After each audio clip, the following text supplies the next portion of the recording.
Welcome, everyone.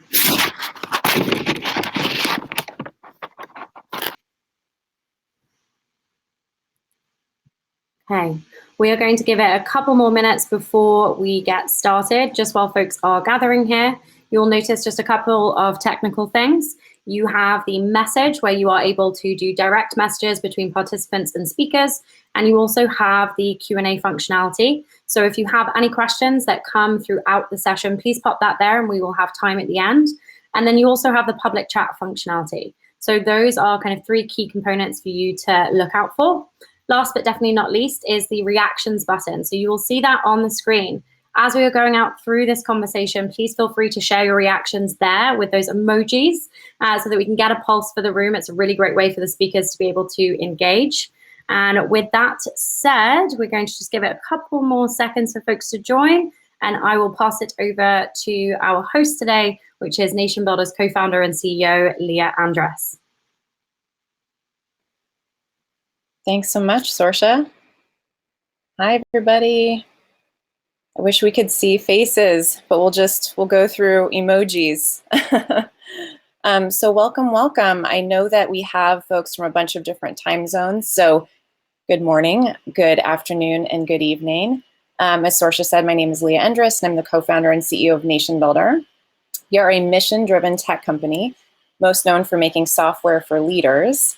So to kick things off in these first few minutes, I thought I would address a question I imagine some of you at least are asking, which is, why is NationBuilder publishing books in the first place, and why Amy Henderson's tending?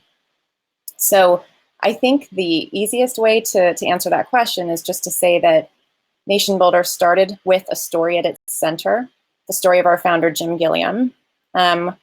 We wrote a book about Jim's life called The Internet is My Religion. And when we did, we realized, among other things, that our work was in helping supporting leaders. In order to do that, we really had to help elevate their stories.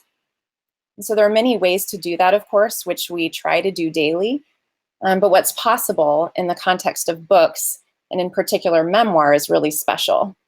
So NationBuilder Books is rooted in the idea of witnessing leaders in process, of being with them as they create whatever they're trying to create, which is often messy, and walking alongside them as they tackle the challenges of our time, not as perfect heroes, but as human beings trying to make a difference in all that complexity. So for the past few years, we've been working with a few folks to help them tell their stories and to illuminate information and wisdom that we believe will be of service to leaders and to people everywhere. Which brings us to Amy. Amy and I met through a mutual friend and colleague many years ago. And in 2015, we ended up in a documentary series together that NationBuilder produced that paired leaders intentionally to have difficult conversations.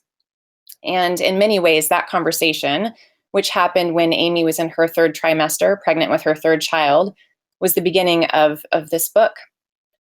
While we were talking, Amy shared her pain at leaving her young kids behind at home to come do work that she loved, which in that moment was talking to me in her office. And it was intense and beautiful and particularly poignant because our director, who was helming a camera, was also pregnant and in her third trimester. And I was running NationBuilder with Jim, witnessing many team members who were becoming parents for the first time, coming back to work because they had to, seemingly before they were ready. And I didn't know what to do because as a young startup, we couldn't afford 6 months, let alone a year-long parental leaves for our people on our own. And it was heartbreaking and felt wrong. So long story very short, Amy has spent the past 6 years since that conversation doing deep research and talking to everyone about this issue of how we can support parents and caregivers in the workplace. The result is her book, Tending: Parenthood and the Future of Work. I'm so excited to share that it's about to be released on Father's Day this Sunday, the paperback. The book is incredible, so please get it, read it, share it, and take action. Today, we're hoping to dig into some of what Amy discovered in the process, to get more insight into what's at stake and what we can do, and of course, to celebrate the book's release which in the tradition of the book itself, with an intimate one-to-one conversation. So Amy is joined today by the incredible former California State Senator Hannah-Beth Jackson, who was called the state senator shifting California's workplace by the New York Times, a practicing attorney, educator, and small business owner. She's a nationally recognized champion for women's equality. And I'm so grateful that she's here and that we get to hear from these two extraordinary leaders today, because it feels like there could not be a more important moment to have this conversation, especially given the context of what's happened this past year with millions of people, in particular women, leaving the workforce entirely due to their caregiving responsibilities. So without further ado, please welcome Amy Henderson and Hannah-Beth Jackson.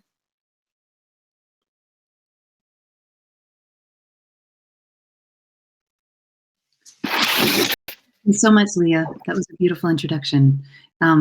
I want to just say a little bit about what an incredible gift it has been to work with NationBuilder and with Leah in particular over the last 6 years, from our first conversation to this moment in time where the paperback is coming out.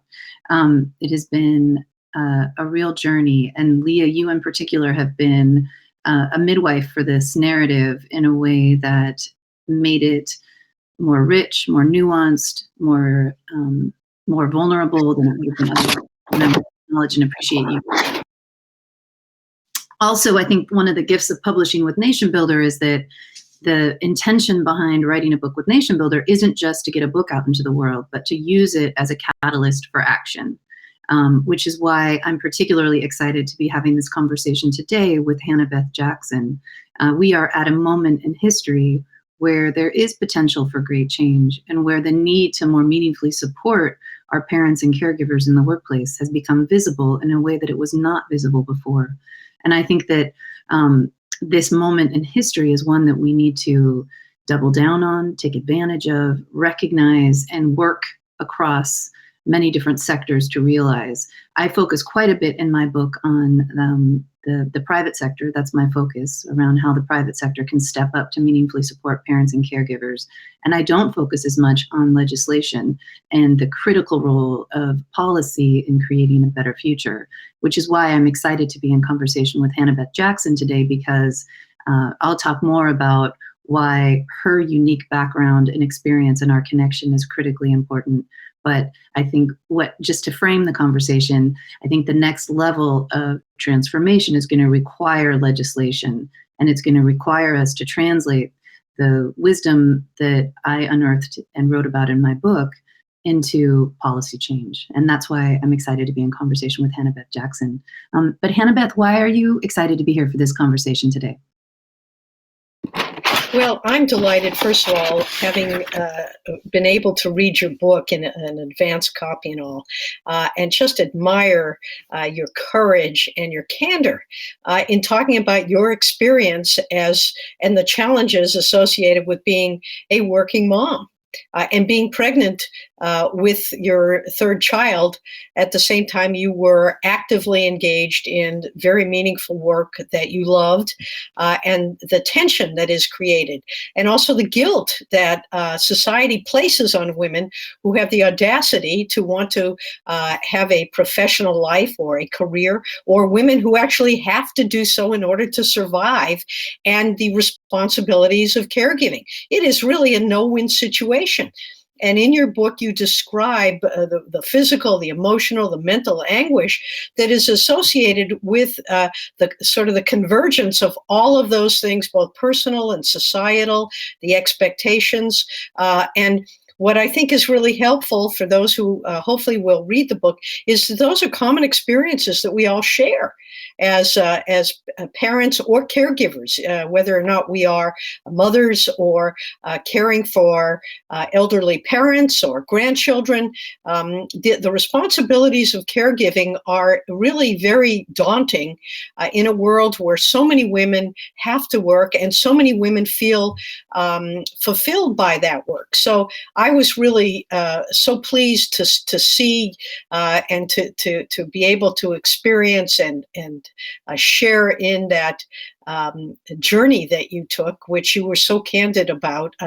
Sometimes took my breath away that you were so willing to share some of those difficulties. But even more important, I think, is the fact that while we have experiences that we sometimes share and go through, we need to do something about it. And this book is also a call to action. And you set forth some very specific things based upon the fact that there is actually research. So a lot of us, having been through similar experiences, being pregnant in the workforce, giving birth, trying to balance the responsibilities of home and work and be successful in both categories, recognizing that there are challenges associated with that, but also that by having those additional responsibilities, we actually become better human beings, and that translates into better workers. So for companies, they need to recognize there is enormous value to them as employers. And so those things really just, I want to thank you for the book. I want to thank you for putting in writing and out there not only your feelings and your experience, but also the reality for companies, for employers, that having family, people who have families, having women who are moms and participating parents, whether male or female, whether same gender families, doesn't matter, that adds value to the workforce. Thank you for that, Hannah-Beth. You bet. Yeah, I think if in reading the book, the one thing that I want people to take away from it is the sense that becoming a caregiver is an incredible opportunity for transformation, not just for the person who becomes the caregiver, but for everybody who interacts with them, including in the workplace. And that at a larger level, it's time for our culture to recognize the value of caregiving and how it prepares us to show up for this moment in history. And Hannah-Beth, what you're currently doing in terms of building an organization focused on collaboration and the power of collaboration speaks powerfully to what caregiving can unlock, which, among other things, is the capacity to deeply, meaningfully collaborate. But I want to talk a little bit about your history and why you are the perfect person for this conversation on the official launch event day of my book. I first heard of you and discovered you through my friend Cynthia Chandler, who's an incredible women's prison rights activist. She said that you were one of 2 legislators in her entire career that she actually thinks has deep integrity and that she trusts. And you authored the legislation that made it illegal for women in prison to be sterilized without their consent. Prior to the time when you authored that legislation, it was legal. That was legal. So going back to a woman's ability to have autonomy over her reproduction, both in terms of, carrying a child and then caring for the child, you've been critical in that through that work that you did there. But also, critically important, you have authored and pushed through legislation that has created equal pay in the state of California, which has now been implemented in 42 other states in the US. You've also created legislation around requiring companies in the state of California to have women on their boards, otherwise suffer financial penalties. And you have been, one of the things that I hope we can get into today is how you talked about you would have, with equal pay, a 35-year overnight success, that you had been fighting for that for 35 years, not getting anywhere, not getting any traction. Then all of a sudden the space opened up to allow that to get pushed through almost unanimously. And so one of the things I'm most excited to talk to you about today is not only have you had an incredibly successful career in shifting workplace culture, not just in California, but in the entire nation, because others have adopted your policies, but because you've had the fortitude to keep going. And I know I've seen the people who are here on this call, who I've been in the trenches with for many years on this, many of us feel quite, there are many valleys. There are many rough patches where you think, has my effort done anything? Has it made any impact? And that you represent the potential that we all carry for pushing through and creating that change. So that's why I'm so excited to be in conversation with you today. And I wonder if you would maybe start us off by talking a little bit about what excites you about this moment in history in particular? Sure. Well, first of all, you have to remember that any meaningful change doesn't happen overnight. It's hard. Change is hard. People tend to be more willing to stay with what they call the devil they know than the devil they don't know. When we change our culture, when we open it to others who have not been as participatory, who have been given other roles, and we open things up, there's a real pushback. And I think historically we've seen that throughout all the major social change we've had in this country and worldwide. But that doesn't mean we stop. That doesn't mean that we go back. And you have to measure that success some of the times very incrementally. So when it came to paid family leave, or I should say, that's another subject that, of course, we've been pushing. And this year in California, we had a measure of success, and that's going to be important going forward. But when we talk about equal pay, which is one that you mentioned, I fought that battle for 35 years. I never understood why we paid men more than women for doing substantially similar work, comparable work. And so I fought that battle. I sat down, and I think this is important. You keep pushing. You don't let up. You never, ever, ever give up. Now, sometimes you have to know when you've got to ask for a different hand.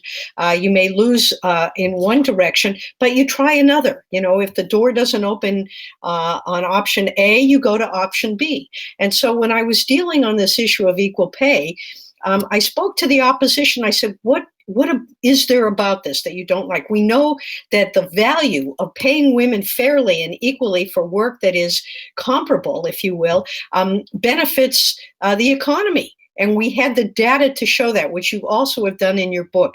This is a money maker for companies. And unfortunately, when you talk to a lot of businesses, they're not interested in the fact it's the right thing to do, that you have to monetize it for them. So we did that with equal pay and showed that if we don't pay women fairly and equally for the work they do, we leave in the state of California alone approximately $69 billion a year on the table. That's money that would go back into the economy for the goods and services in our local communities. Well, that got their attention. So you talk about, I sat down with the Chamber of Commerce. I said, what about this don't you like? They didn't like the use of the word comparable. That had been something that had been it was a red flag. So what did we do? I said, okay, let's find another word. So we changed it to substantially similar. So I'm a lawyer by profession. I didn't know the difference between comparable and substantially similar. But if it worked for the opposition, I said, fine. So my point to this is that you find the way to get to yes. And that means that you keep pushing the envelope. That means that you show the economic benefits. That means that we vote, if you will, with our feet. We're seeing today this post-pandemic opportunity we have. We've lost 600,000 lives here in the United States. And what we do is we say, we've got to turn lemons into lemonade. And this is our moment to do that, to stand up as women and caregiving dads as well, and say, we need to change and shift the workplace. And this is what we need. And your book does talk about a number of items that it will make life easier, the flexibility, working remotely. We've seen that is successful. We've got to put that into the equation. We've got to give greater flexibility. We need more parental leave. We need more paid family and medical leave, more maternity and paternity leave, things that you talk about in the book. We need to demand those things, and we need to do so by banging that drum constantly. Change doesn't come easily, but it is possible and it is doable. And that's sort of what's motivated me. It took 35 years to get equal pay passed, and it got passed almost unanimously. And that's why I call it my 35-year overnight success. I love that. I love that. You know, this is my hope for all of us. And I see on this call here some dear friends who really at this moment in time are taking a break from their activism, and one even right now on caregiver leave, who has been a real pioneer fighting for change for working parents and caregivers. And I hope that she in particular can find some comfort in what you're sharing. And I wonder, Hannah-Beth, if you could share a little bit about a rough patch you encountered in your journey, and how you were able to resource yourself and pick yourself up and keep going. Well, it's not that easy, to be honest with you. You have to put on a coat of armor and take the slings and arrows that are going to be thrown at you, because one of my favorite T-shirts says, "Well-behaved women rarely make history." And so you just have to accept the fact that there will be a lot of blowback. People get intimidated. People are afraid. Fear is a very strong motivator, but we have to overcome it, because if you know what you are seeking is what is just and right and appropriate, then you put that coat of armor on and you accept all the slings and the arrows, and you just keep moving forward. I did a lot of this work too in the area of domestic violence, way back when the theory was, well, a man's home is his castle. What goes on in there is none of our business. And I knew and felt and believed that those kinds of attitudes were dangerous and wrong. And so when you look today, actually most people share that opinion. Well, it isn't just I was alone in that. There were a lot of people who shared that opinion. And the more you keep working on it, so like the work you're doing, Amy, the people come together, they go, I want to be part of that too, or I believe that too. So, what you do is you keep moving forward, and what you find is that army will build. And if you need to take a break, hey, look, we're only human. The body can only take so much. You have to expect that there's going to be exhaustion, that there's going to be disappointment.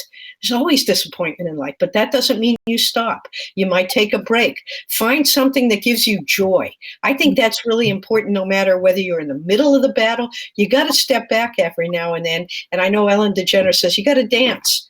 I've tried that. It actually works. And you've got to be able to realize your humanity and don't apologize for it. You can't be all things to all people all the time.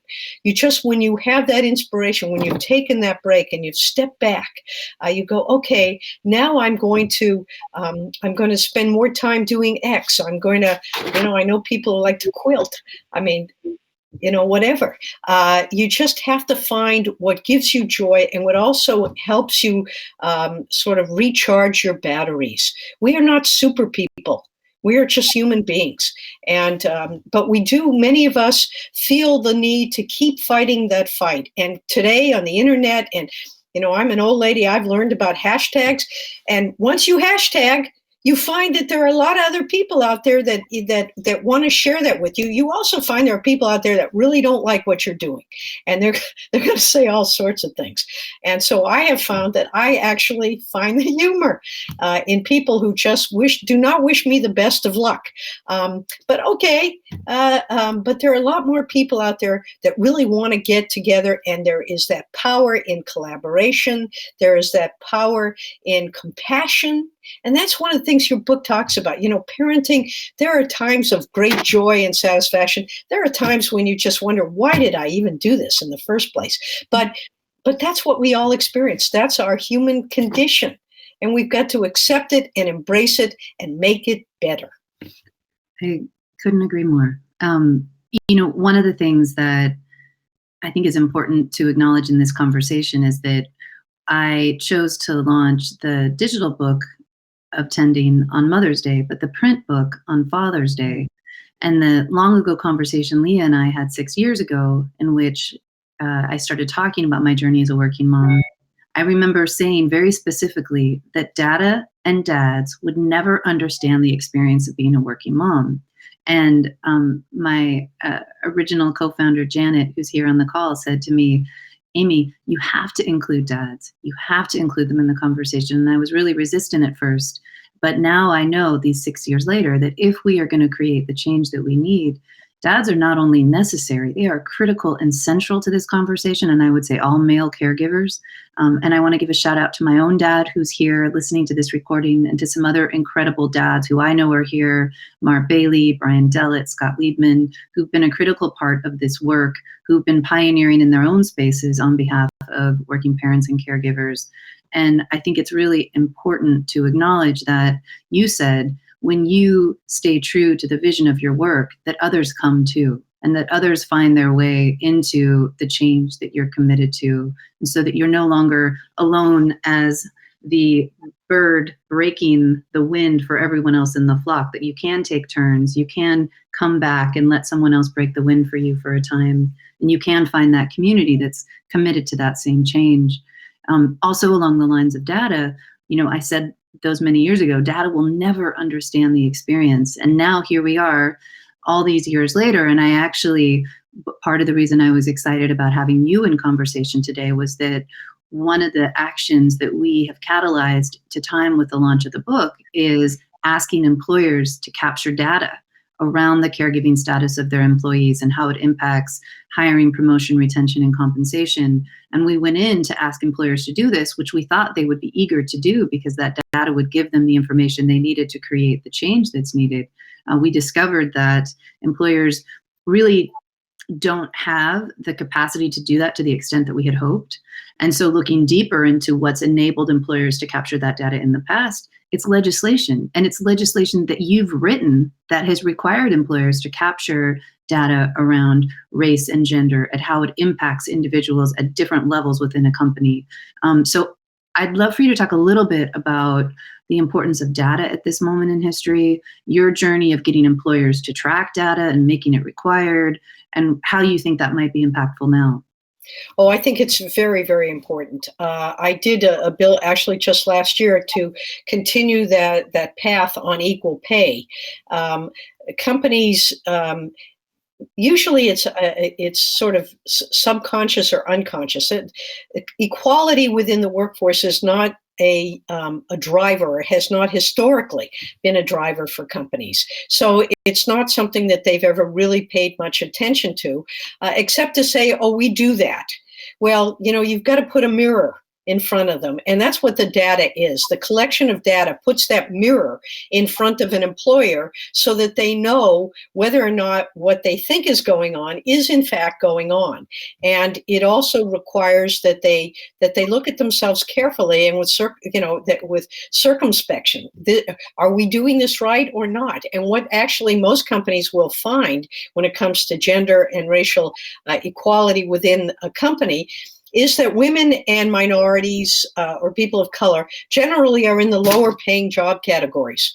Now, you might pay an administrator who is male the same as you pay an African-American female, but they are in the lower job category. As you go up the scale, what you discover in most of these companies, or what they discover, is that the higher up in the hierarchy, if you will, the more white and the more male a company becomes. And one of the things that we are doing with some of this legislation requiring that they keep this data and report it to, in California, the Fair Employment and Housing Agency, is so that they can see how well or how poorly they are meeting either their own expectations or the expectations that we have as a society. And that's what public policy is. It says, these are our expectations as a community, as a state, and you must meet them. And that's why public policy actually really is very helpful, because it forces companies who might not otherwise want to go in that direction. It requires that they do so. And frankly, in many instances, it gives them cover. Because they are required to do something that may not immediately have a financial or a perceived financial benefit to it. But ultimately, actually, and your book shows this, it does have a financial benefit. When you have more efficient workers, when you have more loyalty among employees, when they're more able to focus on the result, work collaboratively together. We've had this notion that competition is the way to go. But what we know actually is that when we have teams, the concept of teams was not something that was inherent in the sort of capitalist view of things. We were always very competitive. When I was a kid in school, we didn't work as teams. It was the individual. So you had your singular desk and you were competing against everyone else. And we took the team concept actually from the Japanese. And look at how effective they were, particularly back in the 50s, 60s, 70s, in the tech world and all. Well, if we take teamwork, if we take compassion and collaboration, which we see which is a requirement in parenting, and we translate that into the workplace, it's a benefit. But to get companies to do it voluntarily, not so easy. So we write legislation on requiring equal pay for work that's substantially similar. Companies ultimately came forward and agreed to it. Getting corporate boards to require that diversity, we know the benefits of that from research that's been, decades old. Not easy. But guess what happened? After we required it, now we're seeing companies step up. Now we're seeing groups like Goldman Sachs saying they're not putting money as angel investors into startups unless they have diversity on their corporate boards. Why? Not because it's the right thing to do necessarily, which of course it is, but because it's a moneymaker. And as long as money is what drives businesses, we need that kind of data, and we need public policy that will essentially move that needle, move that ball forward. And it works. And it works. And it works. I think that's when I started this session with you, and we talked prior to coming on and joining everyone here, I said my intention for this is that we walk away with hope for the future. And I'll be honest with all of you who are here with us and who've been with me on this journey that, it has not been an easy road trying to advocate on behalf of parents and caregivers in the workplace. And the success that we anticipated early on did not come early on. And even still, I think that there are many of us who have been pushing for this for a long time who had hoped for more change right now, now that we've seen almost 3 million women leave the workforce, mostly because of caregiving responsibilities due to the pandemic, that employers would be taking more drastic action to meaningfully address their needs. And I've been disappointed that hasn't happened, which is what brought me to invite you into this conversation at this moment in history, Hannah-Beth, because employers, I've discovered, really, really can't do it on their own. And they need the legislation to build that infrastructure for them to do what needs to be done. Even if they know it's in their own best financial interest, there's a lot of barriers to them taking the right steps. And I'm looking forward to finding ways to work with you to push forward on that legislation and to making visible to others what needs to be seen. And I think one other thing that really excites me about you is when we first spoke, you said that you are working on pulling together a think tank that's really about and action tank that's really about how to seed, support, and drive more collaborative engagements in the US. And that is the root of my work. The book is called Tending.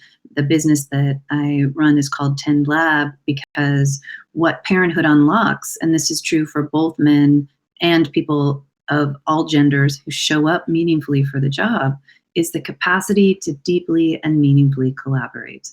And I'll talk just a little bit about some of the great research that I uncovered in writing this book, which is that, the original study that was done, which showed that the human response to stress is fight, flight, or freeze, was done without gender or caregiving as a variable.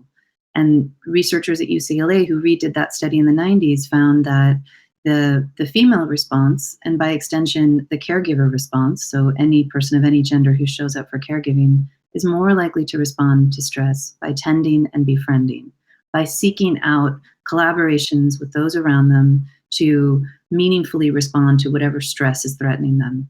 And at this moment in history, with all the change that's coming, we've got to find ways to see each other, to value each other, and to work together, because it's the only way forward. It is the only way forward. And Hannah-Beth, I've really loved, in the book that I write, I talk about how other countries have meaningfully solved for the needs of their caregivers by forming coalitions that have included, celebrities and politicians and business leaders, activists, broad sector of society. And that's what you've done in creating the change that you've done. I know you've told me stories of having, Patricia Arquette and other celebrities get deeply behind your equal pay plan.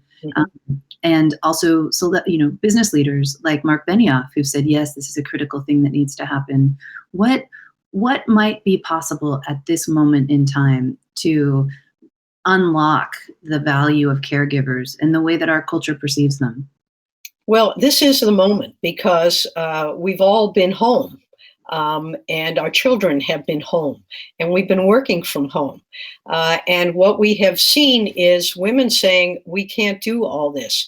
And we have lost, in California alone, a third of all of our child care providers have left that industry.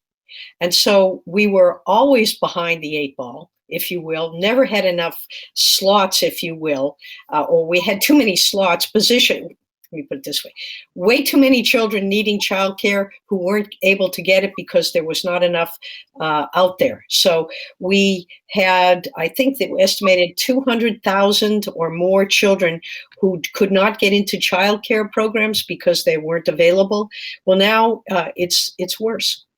Because we've lost a third of those providers. So we really need to look at what women and families need in today's world as a result of this pandemic, having exacerbated the problem, having put, if you will, the spotlight on the lack of infrastructure. We do not support our families in this country. We are the only industrialized country in the world that does not have a paid family leave program.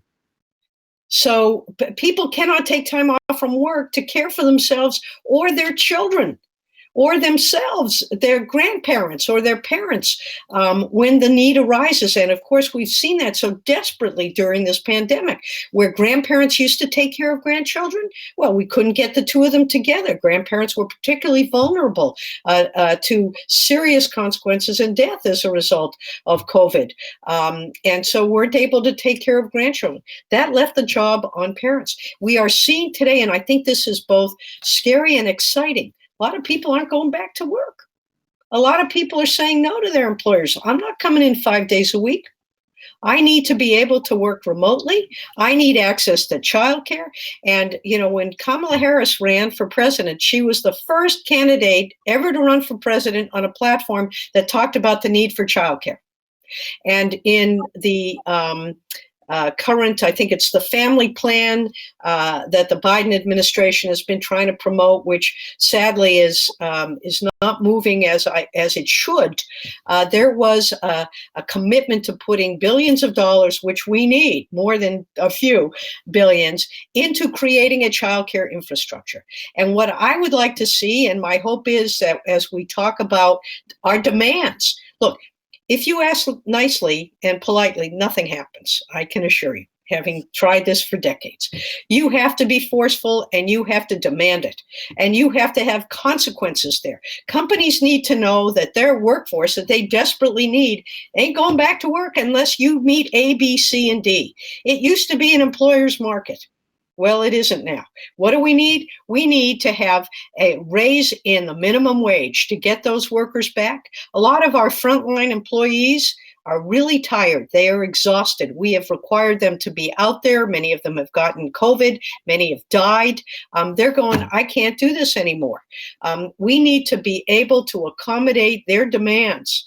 We need to be able to have either on-site childcare for big companies. I have never understood why companies do not create their own childcare facilities. You mentioned Patagonia, a company that's in actually my district. I have been an admirer of them for decades. One of the things, they've had childcare on site for 40 years. They call it a moneymaker. Their employees don't leave. They don't have to worry about their children. They're not distracted. They're able to focus on their work. Why don't more companies do this? Well, if we can either compel them or we provide a carrot. The carrot is, it's not going to be a huge carrot, but we'll give you some kind of a tax credit if you either have on-site childcare or if you subsidize childcare, particularly for your lower income workers.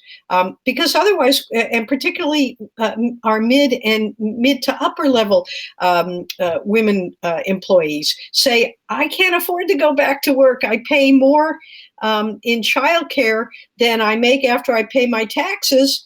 Why should somebody else be raising my kids? And we're seeing more and more of that now. So as we reopen, we need to be demanding things like paid. We're the only country that doesn't have that paid family leave program other than Papua New Guinea, I think is the only other one. We need to demand a federal program on childcare. It has to be part of this budget that's being discussed in Washington now. We need to have more when it comes to equal pay, childcare availability, maternity and paternity leave. You know, I did a bill on this 2 years ago in California, 12 weeks of job protected leave. There are other countries, Scandinavia, they give a year and they give paid leave. We're just saying to companies, look, you can't fire someone if they take 12 weeks of maternity or paternity leave, even though the company isn't required to pay and the federal government doesn't pay. In California, you get 8 weeks of partially reimbursed pay. Why are we fighting for this? Well, we are, and let's keep banging that drum. We demand it.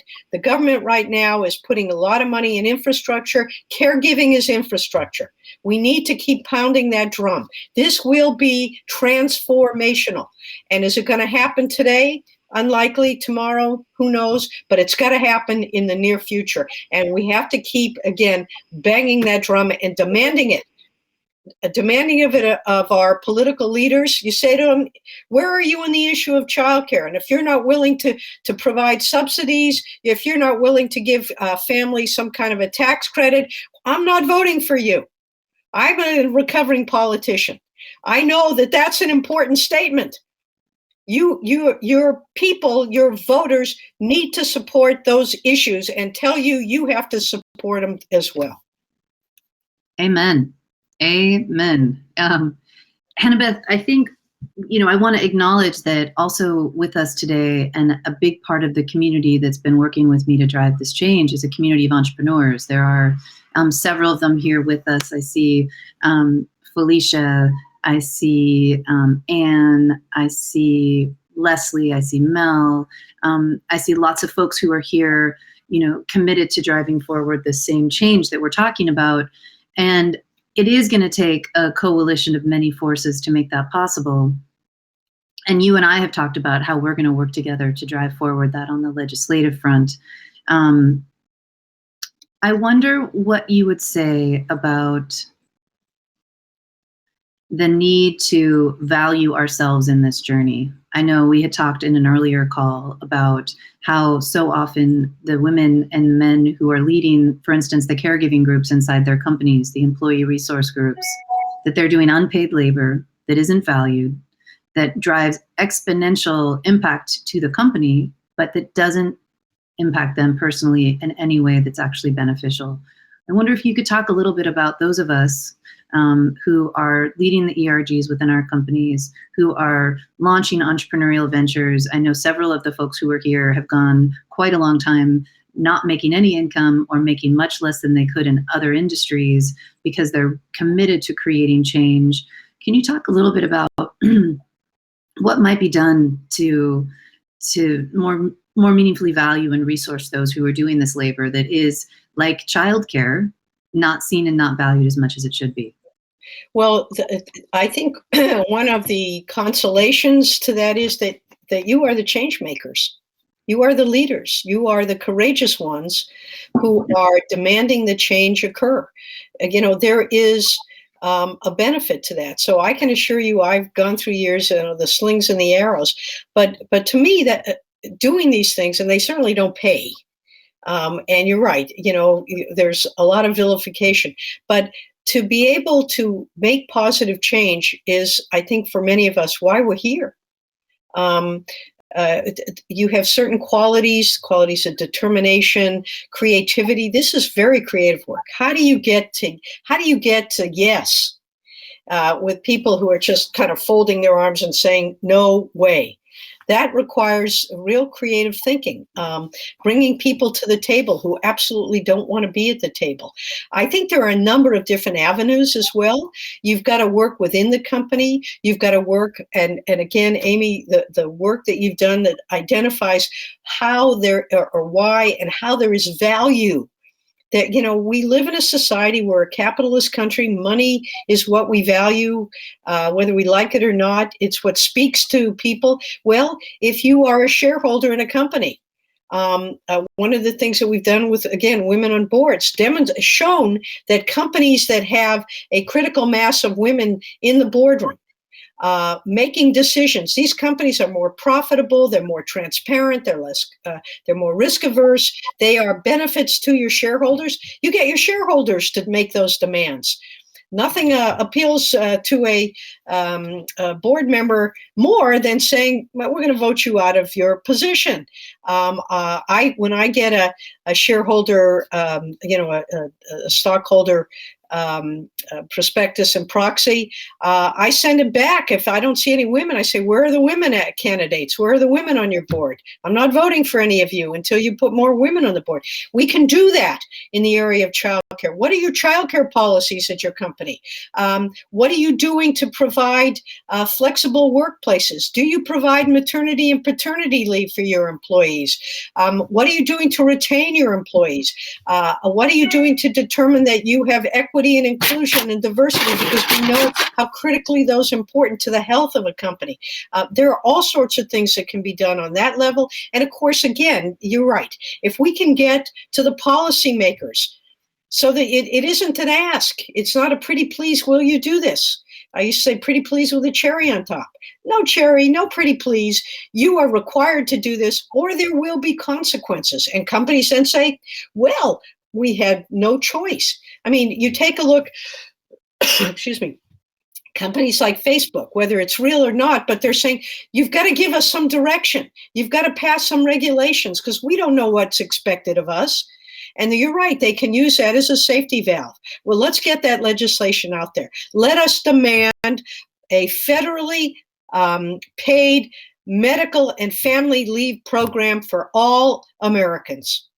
Let us demand that. And you know what? There's a cost. Of course, there's a cost, but we can find that money and we can make our workplace more efficient, more successful, and more valued by workers. If California, we're doing that. We are leading the country. You know, I like to say we like to be first. We don't necessarily care that we do it the best, but we'd like to be first. And we have, if you take a look today, it just came out, California, still the fastest growing GDP in the country. And we've got all these requirements. We have a paid family leave program. Of course, employees are the ones that pay for it, but we appeal to the working folks because we provide opportunities for people to actually be able to care for their families. It's not perfect by any means, but it's more than most other states offer. Why shouldn't other states be doing this? Why can't and shouldn't the federal government take the lead in this area? And that's what we should all be demanding. Regardless of where you live and who your legislators are, tell them, this is what I want to see, and if you don't support this, I am not voting for you. Trust me, as a politician, recovering, of course, that is a critical statement. And you bring groups together, which is what you're doing. And I hope we can keep working on it. Compassion, empathy, kindness. These are the qualities that the world is desperately needing now. And they're good for business, period. Period. Hannah-Beth, I've just gotten pinged from our host that we need to switch to Q&A pretty soon. But do you have any last questions for me before we shift over? Yeah, I want to know what got you doing this. I mean, what made you write this book that is so raw and open and heartfelt, bearing your soul to whoever wants to read it? That's gutsy, and I certainly admire it. But what motivated you? Wow. I wrote it to heal. I wrote it to heal myself. I needed to. A friend of mine who's on this call with us today shared with me that, all warriors throughout all cultures have found that when you developed an art form to heal yourself in the wake of battle, that it's really helpful. That needing to have an outlet by which you can come back to yourself after you've been in a battle. And I feel like this work and being a working mother, being a working parent really is a bit of a battle. It's like being in a zone of constantly being under attack is what it feels like. And so for me, I wrote to heal. I wrote to heal myself. I wrote to find my own voice in the midst of an experience that I really struggled to find myself in. And then I started interviewing other parents. At first, it was when I was on maternity leave with my third. I started calling up out of desperation, like, oh my God, what is happening? What is happening here? And some of the people that are here today are people that I called during that time. But when I discovered that I wasn't suffering because of me and my unique shortcomings and the bad decisions I'd made. I was struggling because it's really, really hard to be a working parent in the US right now. It was healing for me. And I knew that if others could also see that they weren't alone, that what they were encountering wasn't their fault, that, we all are like diamonds who crack along our fault lines, and we get to see our unique and particular wounds when we're under stress, but that the stress wasn't our fault, that it would be healing for others too. And then especially when I was able to unlock and discover some solutions and find paths forward. And then I think the last reason would be, the reason I felt compelled to be so vulnerable in the narrative is because of my work with other parents. And it's particularly in community. I found that when people are courageous and willing to share about their shame and their pain in particular detail, that it unlocks the ability in others to recognize that they are not alone, and that they're not, it basically allows you to step into solution and out of the isolation that shame gestates. And so that's why I felt compelled to be so vulnerable. And I also am hopeful that in that vulnerability, I can model the strength of it, which is what parenthood, I think, forces us to recognize, that parenthood strips you down. My friend Matt talked about how it takes you down to your stubs, and it really does. It makes you reckon with who you are and who you thought you were, and rise up from that again and again, a more potent version of who you were. Well, I want to thank you for doing that, and I'm excited about what opportunities lie ahead. And maybe you could chat about that if there aren't any other questions. But I think what the future holds, I think, is very helpful, because there is a path forward. Yeah. Well, I'll talk about that briefly, and then we can hear what questions Sorsha has found for us. But I think the path forward is really this. The opposite of what I thought it would be 6 years ago. It's really about data and dads. I think we need to capture the data so that employers can see the impact that caregiving has on their workforce, so that they can build in practices and policies and push for legislation that will drive for more meaningful infrastructure support for caregivers here in this nation, so that we can be competitive with all of our other economic counterparts in the world, which we are currently not. And we partnered, my business 10 Lab and I, and Kim Rohr, who's here on the call, we partnered with Time's Up on a guide that came out yesterday for how to meaningfully support employees with caregiving responsibilities. Really proud about that work and our continued work in that space. And then you and I, Hannah-Beth, have been talking about, how do we generate the funds that are needed to push for this legislative change? How do we build that coalition, resource ourselves so that we're valued in the journey, so that we can create this change that we know will ultimately be good for the financial bottom line for companies, but that they need some help in recognizing in the meantime. And so that's, I think, where we're headed. And Sorsha, do you have any more questions for us? While Sorsha's putting them in there, Hannah-Beth, I'd like to ask the same thing for you. I love this one, Mel, but just before we get to that real quick, Hannah-Beth, where would you like to see us go? Well, I agree. I think this is an opportunity to identify a collaboration, a groundswell of support for these demands, and make them and work with legislators. If we have to go back to start in California, where we like to be the petri dish for everything, but I'd like to see this on a federal level. And I think that as we create a coalition, that's really the key, and work with companies. It doesn't have to be no, doesn't have to be the answer. There are companies out there, and there are younger workers in particular, male and female, and answer that first question, to get men to step up and speak up as well. We're seeing more younger men want to participate in the raising of their families. They're afraid to say anything for fear that they're going to lose their jobs. Let's bring them into the discussion. Let's bring them into this coalition. When when they're dads and the key members of the board, we still don't have any kind of parity, but we're working towards it.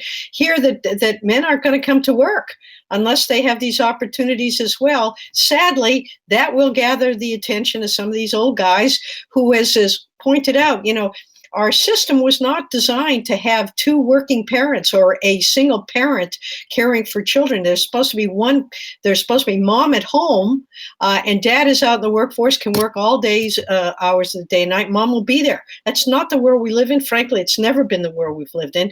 And now we just have to recognize it and demand that change. That's long time overdue. Well said. Well said. And I'd love to see that question from Mel again, Sorsha. So often these demands come from women. How do we get men to step up and speak up as well? That's a great question. I'll tackle it just for a minute, Hannah-Beth, and then I'd love your thoughts. But I'll just point to the audience here and say that there are a number of men that are with us today. Scott Liebman, who left behind his career as a benefits advisor to launch his own company to meaningfully support and resource working caregivers.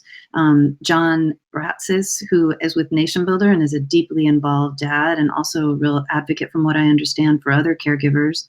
I think there are a number of people, my friend Dallas, who's here on the call, who's a dad, who just recently shared with me that he prioritized caregiving for his daughter over his career, and put a stake in the ground and said that he knew that he could both be successful in his career and prioritize his family, and that he wasn't going to settle for less. And his own brother was like, well, I don't know about that. That might not be a wise decision. And he said, no, this is what I'm doing. I think there are many men who are doing it, and that we need to, I often talk about how I've spent much of my career as a white woman advocating for racial justice, and it was really hard for me to find my voice in that space. To know when it was appropriate for me to speak up. And so I think in many ways, as women, as mothers, as caregivers, that it's part of our responsibilities to give dads and other male caregivers the space they need to speak up, to step up, and to be a part of this conversation, and to, like Felicia here, who's on the call, to not thank dads for babysitting their own kids, but to, like Hannah-Beth would say, expect that it will be equal in the way that men show up for caring, and expect them to have the same standards that we have, and to create the conditions necessary to allow them to advocate for it too. And I think we have to honor it. What happens is men become the social pressures. They're embarrassed that they are home caring for their children when they should be at work. And so we have to really change the culture there quite a bit. And what's happening now is we're becoming a negative birth rate. Well, California's a negative birth rate state. And we're seeing that nationwide because women are saying, I can't do it all. And I'm just not going to have children. Because the demands that are being put on me are unrealistic. And we are seeing that loss of population, which, on the one hand, some would argue, well, that's a good thing because, we have too many people in the world. But economically, you don't want to have a negative birth rate state. Then you are an aging population, and caregiving becomes really the predominant aspect. That you're not as functional, you're not as productive in terms of putting out new products and technology and all the things that we value. So it's a benefit to be doing this, and we should support our men in that process as well. Sorsha, I see you there. Are you going to jump in?